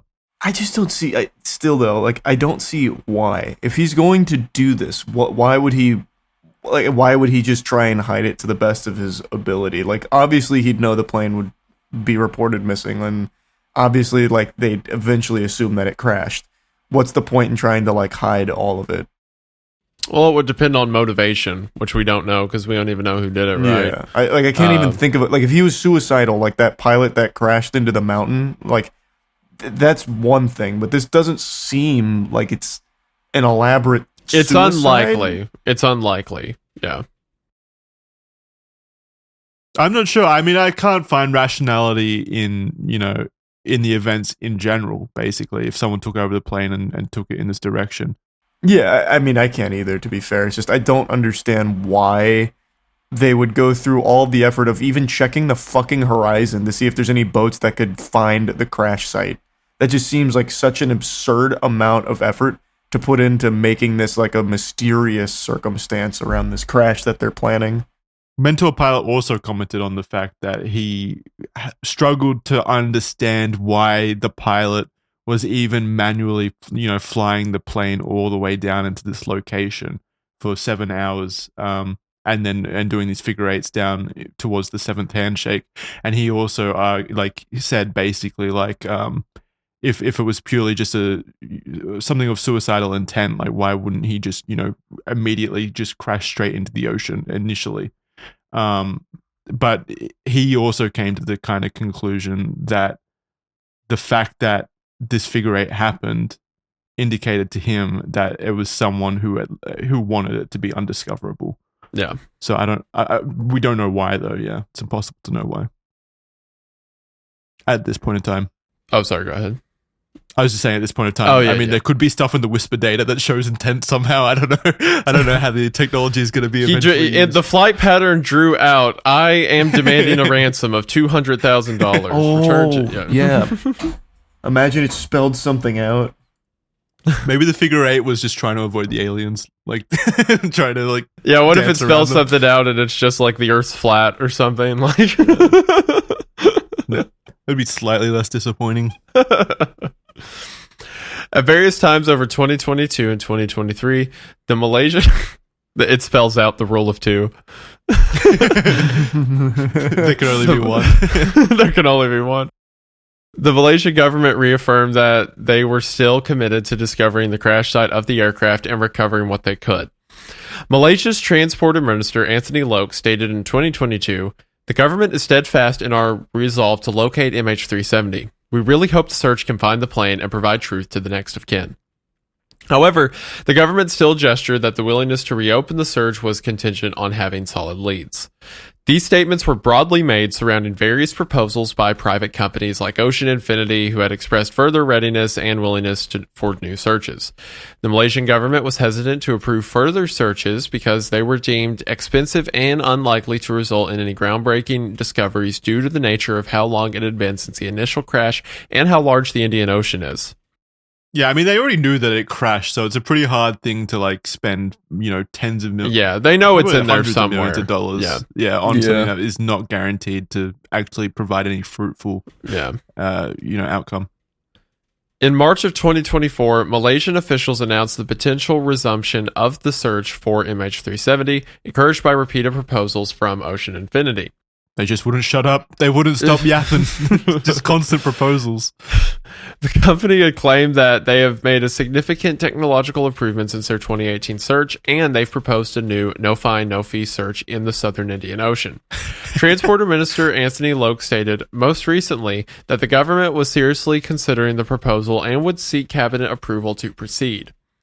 This remains the most recent development of the MH370 mystery, but the core consensus still prominently appears to be that the plane crashed in the Indian Ocean and disintegrated upon impact. The why and how is still unknown. While there have been numerous theories about the cause of the crash, including hijacking, pilot intervention, technical failure, and more, no conclusive evidence has emerged to definitively explain what happened and why. Without the main wreckage or black box, these remain speculative.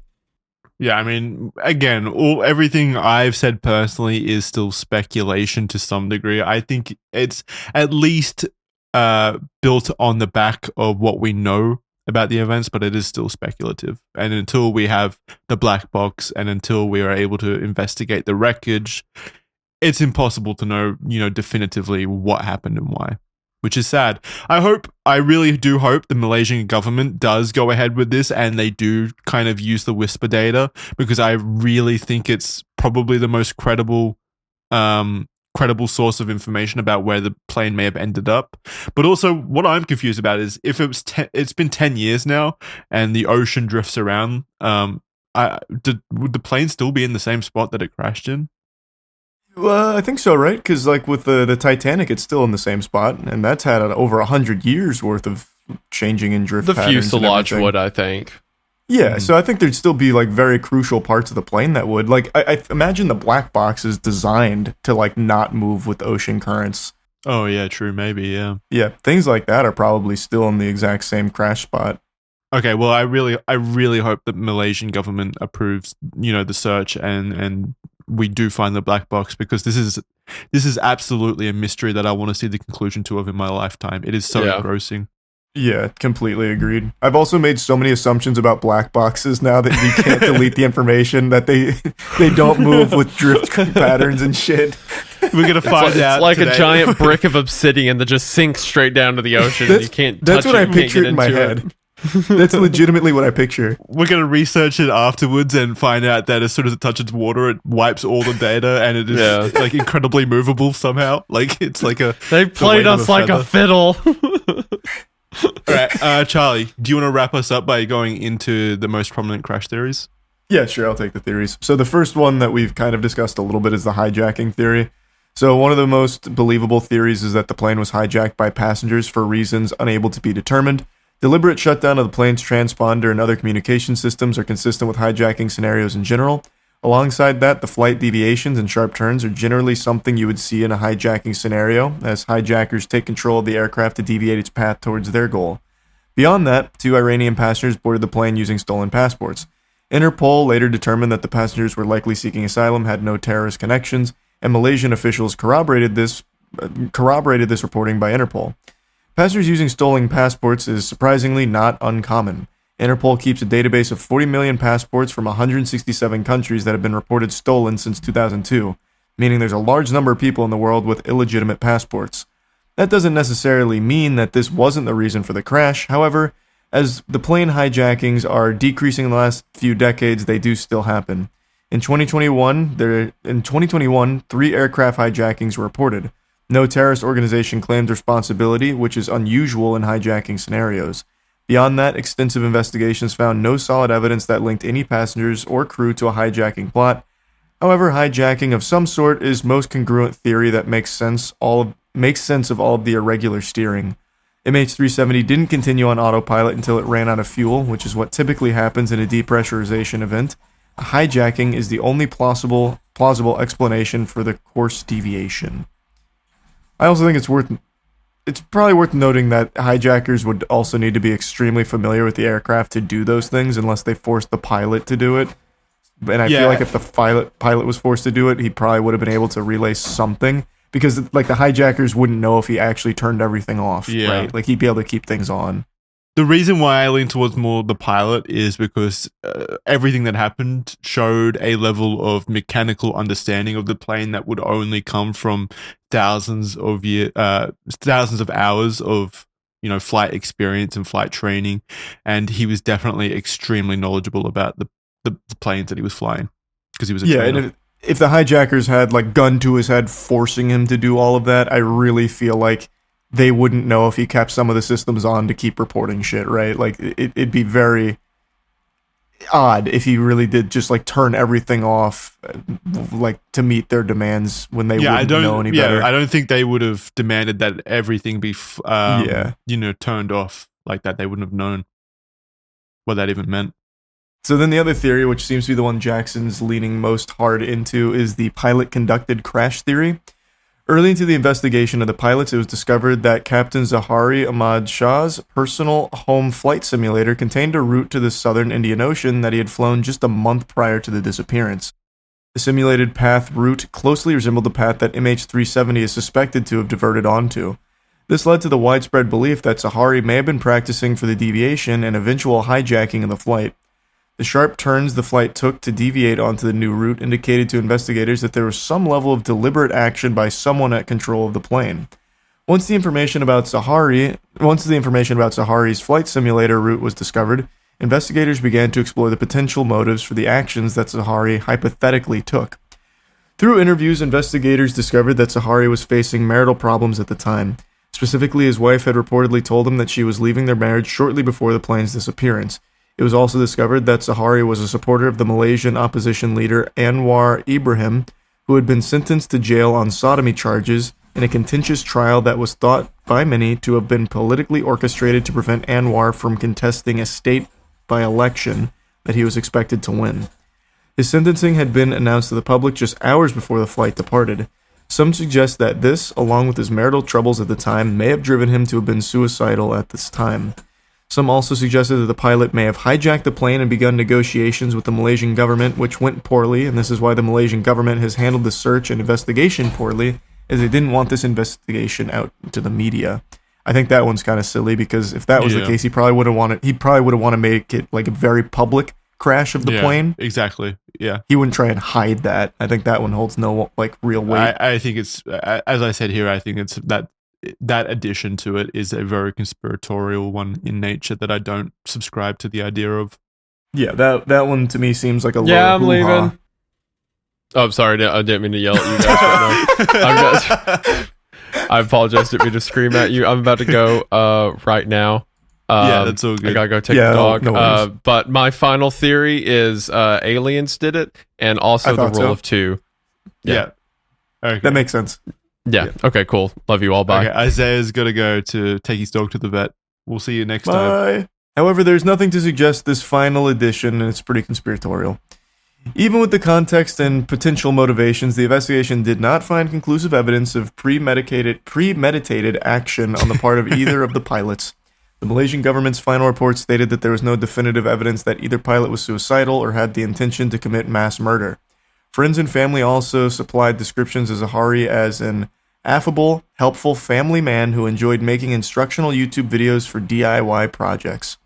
The report stated that there was no evidence of abnormal behavior or stress in the two pilots that it could have led them to hijack the plane, though it still remains a potential reason to explain the plane's disappearance. Some pilots, such as Mentor Pilot, and investigators have noticed that ATC recordings between air traffic control and Zahari indicated Zahari may have been stressed well before reaching the Agari waypoint, and as such, posit the idea that Zahari had taken over the plane before the plane reached that waypoint. This is due to the voice intonations found naturally in Zahari's voice in the recording. Yeah, I'll when we talked about it before, I'll ask the editor to put the two examples of voice calls, because there's a call that he makes to the ATC at the start of the flight, and then a call, 7 minutes later or whatever. And there is a clear difference, to me at least, where one call is quite calm and the other he definitely sounds more stressed than he was 7 minutes ago. So I'm gonna put that in the video at that point, and I'll probably put it in the video at this point as well, so you can hear the difference. Malaysian 370 maintaining level 350. Malaysian 370 maintaining level 350. There's certainly a history of national safety boards refusing to believe that their pilots could have intentionally downed their own planes. For example, after Egypt Air 990 crashed in Martha's Vineyard in 1999, Egyptian officials wholly rejected the U.S. NTSB, National Transport Safety Board, report that found the pilot had intentionally crashed the plane into the sea. Closer to Malaysia, Indonesian officials also rejected an NTSB finding that found the 1997 crash of Silk Air 185 was also caused by the pilot intentionally. However, for the flight simulator evidence, which is seen as the smoking gun in this theory, it's not all uncommon for pilots to have various training routes in their home flight simulators. In fact, it's common. It would also make sense for Zahari to have deviations or alterations of routes he flies professionally as practice. It should also be noted that the flight paths that the flight eventually took and the flight path that is recorded on the flight simulator aren't one-to-one, but they do display that Zahari was intimately knowledgeable about the area. Due to the plane staying exactly at the edge of airspace at every turn, it's believed that the plane still had a pilot at control, not autopilot, and additionally a pilot that was knowledgeable of the area, not just a simple hijacking. Yeah. In Jackson's opinion... wait. I could take that Jackson's one. here. Yeah, Jackson's here.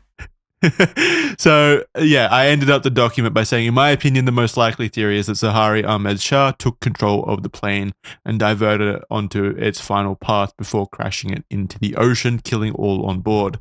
This is due... My thought process was due to the irregular pathing, the stress in the pilot's voice, the transponder appearing to have been toggled off instead of failing, routing that an autopilot was unable to have accomplished when tested by Boeing themselves, evidence of depressurization due to no text or attempted calls while still having a pilot handling the plane, and the fact that there appeared to be some level of premeditation with the flight simulator routing found at his home address. While some or most of these points aren't individually incriminating, it does suddenly build up as a somewhat damning overall picture when collected together like that. So I do think it's the most likely theory, given that there isn't any evidence showing that there was a mechanical or electrical failure. Like, if there was like an onboard fire caused by the lithium kind of burning, as some people speculate, I don't think that the plane would have continued on that kind of trajectory for 7 hours in that kind of pathing that it took. I think it would have crashed much earlier. Yeah, I think so too. I don't know enough about planes, but it seems highly unlikely that it would start making a fucking figure eight, assuming the whisper data is accurate. Like it's just that's very outrageous to even assume. So while you don't necessarily subscribe to the idea that it's a pilot, you do kind of agree that it was some level of hijacking, or someone. Yeah, I just don't really understand. Like, I still can't quite figure out if this was all part of his like unaliving mission. Why he would go through all of this effort to hide it to the best of his ability, and especially when you take into consideration that the co-pilot Farouk's phone did ping. Why would he turn on his phone if Zahari had taken over the plane super early into their flight? Like, I imagine Farouk would have fought back, right? You would think. He's like, okay, something's fucked up. Like, I don't think... Okay, so in that situation, I think that they're both strapped into their chairs. The main pilot, sorry, I forgot his name, my memory. Zahari, so the main pilot has initiated the depressurization event by toggling the outbound valves. It wouldn't affect his co-pilot, though. No, it wouldn't, but the co-pilot would need to stay in his seat and attached to his oxygen mask at that point. Mm-hmm. And so I think that's when he would have likely, the communication system was down, so he couldn't contact anyone. And obviously, without being in control of the plane, with his other pilot being at control of the plane, he would have been scared of further angering him, let's say, and causing him to just plummet the plane immediately. I think his only course of action was to try to contact someone via his phone. I do. Like he was in no option to fight back, really. I don't know, man. Like, yeah, I guess. So in the flight simulator that I was in, all of the stuff is overhead. So turning on and off all the shit is overhead. I guess he can't really discreetly turn it back on.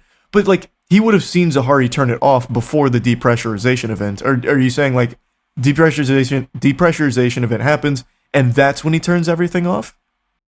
I think it all happened in fairly close proximity, and I think there are theories.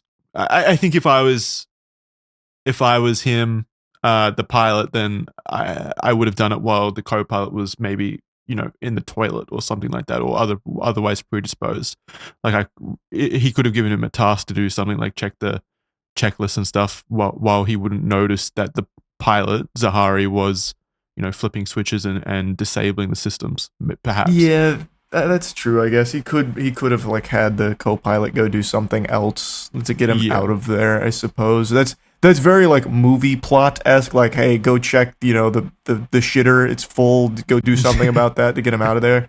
But it is certainly possible, I guess. It's possible, and with someone with the events that took place, it showed definitely some level of premeditation and extreme planning, especially if the route was found on a flight simulator that was deleted a month ago and flown a month ago. By the way, I didn't mention it, but it was deleted from the flight simulator and they had to recover it using computer analysis, which again shows some level of premeditation to me if he tried to delete the evidence that he had flown this route. Yeah, the more that you mention those kind of things, the more clear it becomes to me that it had to be Zahari, I would think. Mm-hmm. Like that's way too suspicious.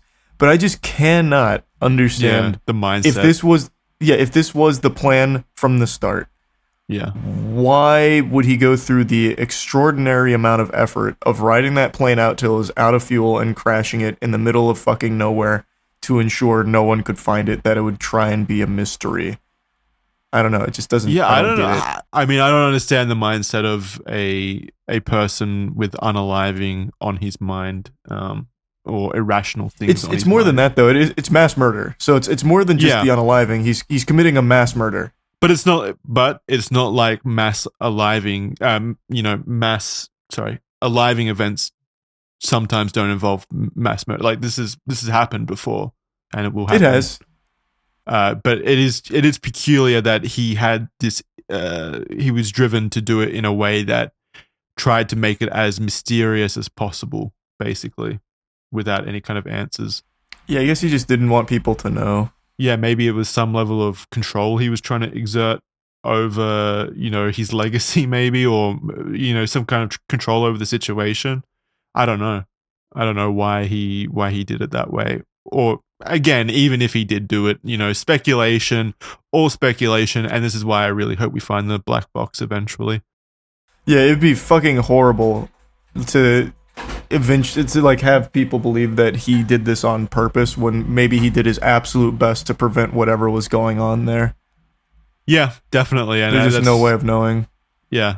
So again, speculation, not completely just theories. Sure. Yeah, but the evidence to me suggests that, and that's kind of I agree. What I believe. Anyway, that is what it sounds like. I agree.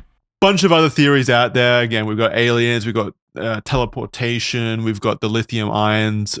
I could have been here. This could have been a 60-page document if we went over every theory. I wanted to try to stick to the most credible and fact-based, the ones with the most credence to them, basically. So those are the ones I went with. But yeah, that's it for MH370. Just an incredibly interesting case. I absolutely loved looking into this one. It was fantastic. Really interesting. Well, it's a tragic case. Event, obviously. Yeah, but it was very fascinating. Mostly just seeing how the technology was used to figure out things when there was just no way previously to discover this kind of information. And it's just, science is incredible when it's utilized in this capacity. Just really fucking cool. Yeah, it was very impressive. But again, like you said, very tragic event and very sad. I really hope that the plane is found so that the families of the lost ones finally get their closure. And I really hope that Mentor Pilot's video, which is doing fantastic, kind of spurs movement on the search and they get back into trying to locate the plane in these new hotspots that have been found by the Whisper data. That's good. Do you have any final thoughts? Nope. No final thoughts on my end. Okay, well, that's going to do it for this episode of Red Thread. Thank you very much for all of you for joining us for this one. Really appreciate it, as per usual. Really appreciate you guys rating it on your platform of choice. If you enjoyed the episode, feel free to share it around with friends and family. Let them know that they too can, speculate about what happened to MH370 and find out, everything that's kind of happened in the last 10 years around the case. I think it's good for that, at least. The episode's good for that. It's pretty comprehensive. Thank you very much for listening. Really appreciate it. That's going to do it for this episode of Red Thread. We'll see you next time. Bye. Everyone. Thank you. Bye. Bye.